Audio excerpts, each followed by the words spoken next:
folks, it's Donal Ward McCarthy here with 311 Realty Group, bringing you the first ever Davenport Village newsletter, monthly newsletter. And this is for October of 2022, come to you obviously in November when we have the data for October. Of course, thank you all for subscribing. Those of you whom we've met at the door, going around, knocking on the door, thank you so much for your time. You have no idea how much we appreciate your valuable time. So anyways, because this is the first one and because there was only one sale in October, really, I thought that was going to be a bit weak of a content for a newsletter.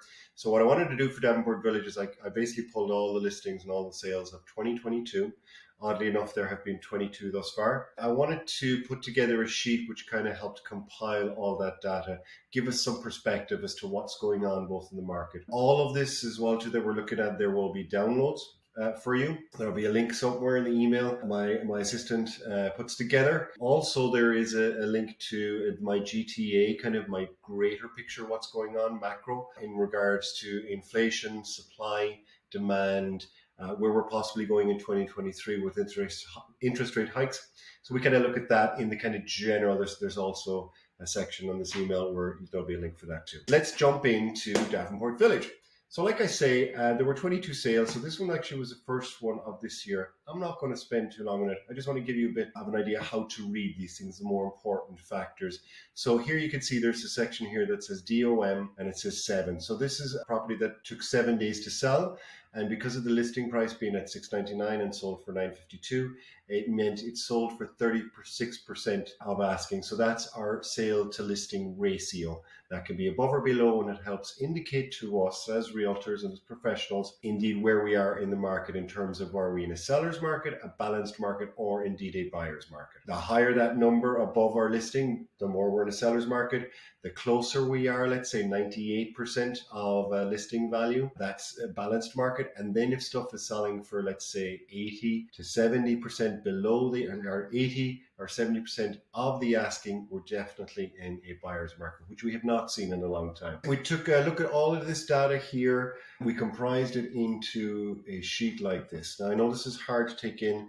We'll continue to update it on a monthly basis, but we broke down all of these listings into address, unit number, sale price, the days on market, which we just spoke of, sales to listing ratio, specific property details, how many story, whether it was an upper, lower, or main unit, the rough square footage, if we didn't have the exact square footage, dollar per square foot rough estimation, the age of the condominium complex is broken down into color codes here, you'll see.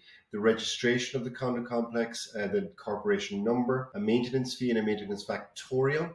I can discuss that more maybe in another date. How many bedrooms, and of course if there are lockers, and every place has parking. I guess the kind of main story, I don't want to go on too long today. It's really just an introduction and to show you what we're going to do for you and show you on a monthly basis. The main point we note is that the days on market and the sales to listing ratio, as we move through the year, the days on market were, things were selling very quickly. One day, 6 days, 2 days, 7 days, as I scanned through it.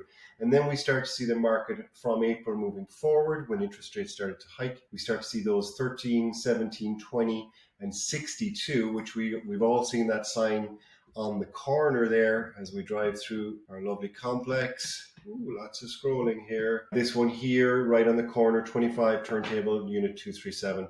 That took a while. That's kind of it in a nutshell, folks. I thank you for your time today. We're going to be bringing you this data on a monthly basis. Hopefully that's of use to you.